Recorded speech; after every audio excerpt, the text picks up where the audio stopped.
Remember the warm vinyl booths of Mother's Pizza where your family celebrated every milestone?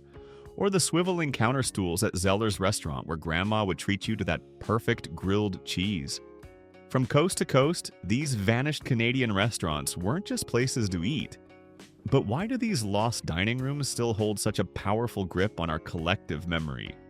Coming in at number 8 on our countdown of vanished restaurants that defined Canadian culture is Mother's Pizza, a name that still triggers a wave of nostalgia for Canadians who grew up in the 70s and 80s.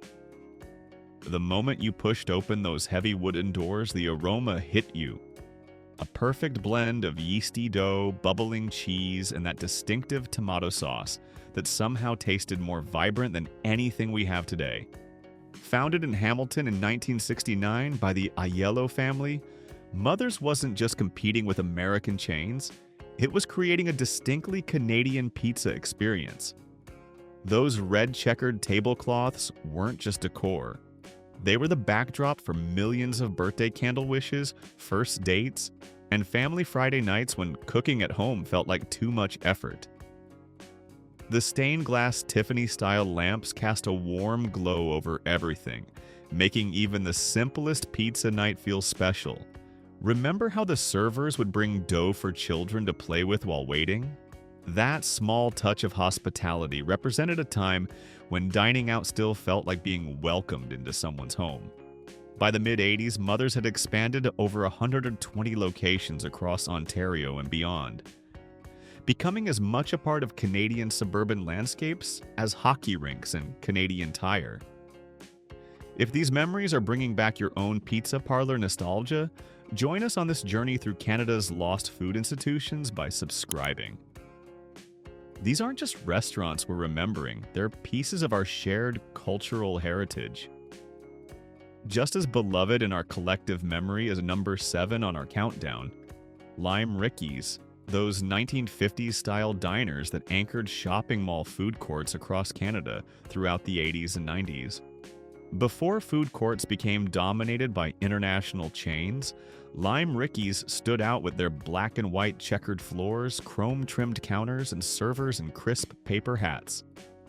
The chain was born in Ontario, but quickly spread nationwide, becoming the reward at the end of a long shopping trip with mom, or the meeting spot for teenagers spending Saturday afternoons at the mall. The namesake Lime Ricky drinks came in those distinctive clear plastic cups with the green logo. Fizzy, sweet tart concoctions that provided a refreshing sugar rush to fuel more shopping. Their jukeboxes played classic oldies while families slid into those squeaky vinyl booths, creating a deliberately nostalgic atmosphere even when the chain was in its prime. For many suburban Canadian kids, Lime Ricky's represented their first taste of American diner culture, filtered through a distinctly Canadian lens of accessibility and unpretentiousness. When we look at number 6, the Organ Grinder Pizza, we're examining more than just a restaurant. We're looking at a full sensory experience that defined Toronto dining from 1975 through the late 90s. Walking into their Esplanade location was like entering another world. A cavernous space dominated by the massive Wurlitzer theater organ with 1,850 pipes covering entire walls. The floor, intentionally covered in sawdust, crunched beneath your feet as you made your way to wooden tables that seemed pulled from an old Western saloon. Every night at 7:30, the lights would dim and the organist would begin, the thunderous music physically vibrating through your body as silent movies projected on the walls. This wasn't just dinner, it was a full evening's entertainment, accessible to ordinary working families who couldn't afford proper theater tickets. The square-cut pizzas arrived on elevated metal trays, creating extra table space for pitchers of pop, a practical innovation that families appreciated. The Organ Grinder created core memories for a generation of Toronto kids who grew up to become parents themselves, only to find the experience impossible to recreate for their own children after the restaurant closed in 1996. It represented a time before screens dominated our dining experiences, when shared public spectacle still brought communities together over food. Just as culturally significant as number 5 on our list, White Spot's drive-in service. While White Spot restaurants still exist today, something magical vanished when they discontinued their iconic car hop service, where servers would attach trays directly to your car window. Founded in Vancouver in 1928 by Nat Bailey, who later inspired the name of Vancouver's baseball stadium, White Spot pioneered a distinctly West Coast Canadian approach to roadside dining.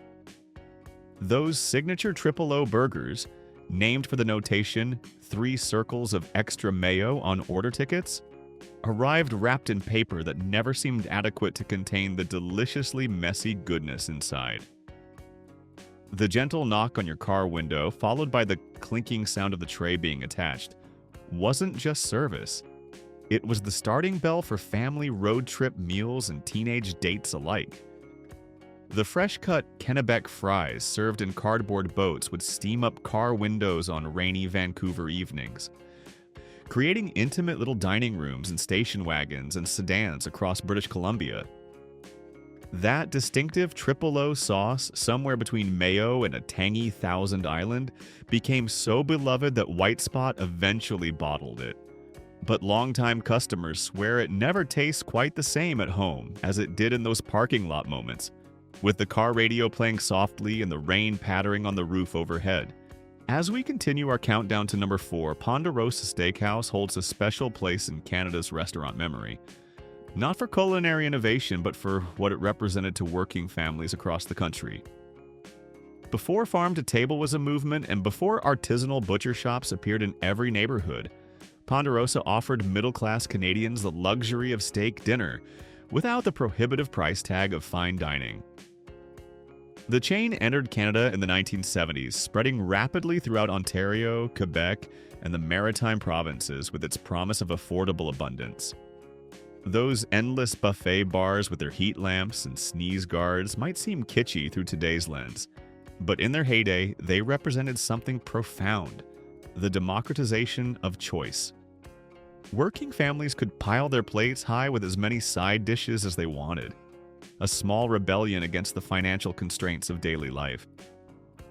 My grandfather, who spent 30 years at the Hamilton Steel Mill, would cash his payday check every second Friday and put on his one good shirt. A ritual that transformed an ordinary meal into a ceremony of working-class dignity. The sizzling sound of those steaks arriving on metal platters announced to everyone within earshot that tonight, this family was dining well. Ponderosa began disappearing from Canadian landscapes in the early 2000s, squeezed between changing eating habits and the arrival of higher-end steakhouse chains. What vanished wasn't just restaurants, but those small weekly celebrations where families could briefly feel prosperous. The particular pride my grandmother took in making multiple trips to the salad bar, getting her money's worth, reflected values from Depression-era childhoods that shaped an entire generation's relationship with restaurant dining. When the Ponderosa in Kitchener closed in 2007, the local paper interviewed longtime customers who spoke of the restaurant not in terms of food quality, but as the backdrop for 30 years of family milestones. Birthdays, anniversaries, graduations, all marked by the ritual of the buffet bar. Number 3 on our countdown, Pat and Mario's, represents a fascinating moment in Canada's culinary evolution. Before pasta was available in every supermarket freezer and Italian food became commonplace, this Ontario-based chain brought affordable Italian dining to suburban Canada. Founded in 1980 and expanding rapidly through the 90s with their signature faux Tiffany lamps and red sauce classics, Pat and Mario's introduced many Canadian families to their first taste of ethnic cuisine in an approachable setting. My aunt still reminisces about her first date with my uncle at the Scarborough location in 1985. How sophisticated she felt ordering something called fettuccine alfredo in public after growing up in a meat and potatoes household. The complimentary breadsticks served in wax paper sleeves felt luxuriously exotic to diners more accustomed to Wonder Bread with dinner. Their deliberately simple menu, featuring lasagna, spaghetti and meatballs, and chicken parmesan, served as training wheels for Canadian palates, not yet ready for more regional Italian specialties. The restaurant's decline in the early 2000s paralleled Canadians' increasing culinary sophistication and the rise of more authentic Italian options. But for a generation, those red plastic cups of house wine represented the height of accessible elegance. As we approach the pinnacle of our countdown, number 2 reveals a surprising but deeply significant cultural icon: the Zellers Restaurant. Whether your local called it the Skillet, Zellers Family Restaurant, or simply the restaurant at Zellers, these in-store diners served as community gathering places where economic divides temporarily dissolved over hot turkey sandwiches and bottomless coffee. In smaller Canadian towns, the Zellers Restaurant wasn't just a place to eat. It was often the only affordable dining option where families could celebrate special occasions without financial strain. Remember those swiveling counter stools where seniors would gather every morning for coffee, solving the world's problems over endless refills? Or how the menu never seemed to change, offering a reassuring constancy in its clubhouse sandwiches served with pickle spears and those perfectly crispy home fries that somehow tasted better than any upscale brunch equivalent. The distinct aroma, coffee, grilled onions, and that indescribable department store smell created an olfactory experience impossible to replicate. For many Canadian children of modest means, the Zellers Restaurant represented their introduction to dining out, where grandparents could treat them to grilled cheese triangles cut just so after shopping for back-to-school clothes. When Target bought Zellers in 2011, they didn't just eliminate a discount retailer, they erased thousands of affordable living rooms and dining tables where communities gathered. Those peach melamine coffee cups witnessed first dates and retirement celebrations, job interviews, and funeral receptions, all taking place in an unpretentious setting that never made anyone feel judged for their budget constraints. In the decades since their disappearance, nothing has truly replaced the unique social function these restaurants served in countless Canadian communities. And finally, we arrive at number 1 on our countdown: Eaton's Restaurants and Tea Rooms, perhaps the most culturally significant dining establishments Canada has ever produced. From the Georgian Room in Toronto to the Marine Room in Montreal, these weren't just places to eat. They were institutions that defined Canadian civility and class accessibility for over a century. Timothy Eaton's revolutionary vision extended beyond retail to creating dining spaces where rigid Victorian class divisions could temporarily dissolve. A factory worker's wife could sit at a table near a society matron, both receiving identical service delivered with equal dignity. The signature chicken pot pie, served under a golden pastry dome that waitresses would pierce with a flourish of steam, became such an iconic dish that when the final Eaton's Restaurants closed, the Toronto Star published the recipe as a cultural artifact. Those precisely crustless tea sandwiches, cucumber so thin you could see through it, represented not just lunch, but an education in refinement. Mothers brought daughters for their first grown-up dining experiences, teaching them to place napkins on laps and which fork to use first, social skills that transcended class background. The uniformed waitresses who addressed every customer as madam, regardless of their social standing, created an accessible elegance that democratized dignity in a way uniquely Canadian. Many of these women worked decades in the same dining room, becoming surrogate aunts to regular customers, remembering preferences and family milestones with genuine warmth. When Eaton's filed for bankruptcy in 1999, we lost more than department stores.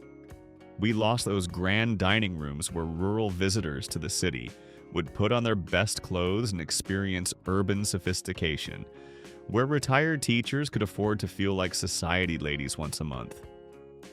These 8 vanished restaurants tell us something profound about ourselves as Canadians. Our values of accessibility over exclusivity, our unpretentious approach to quality, our use of commercial spaces for community building.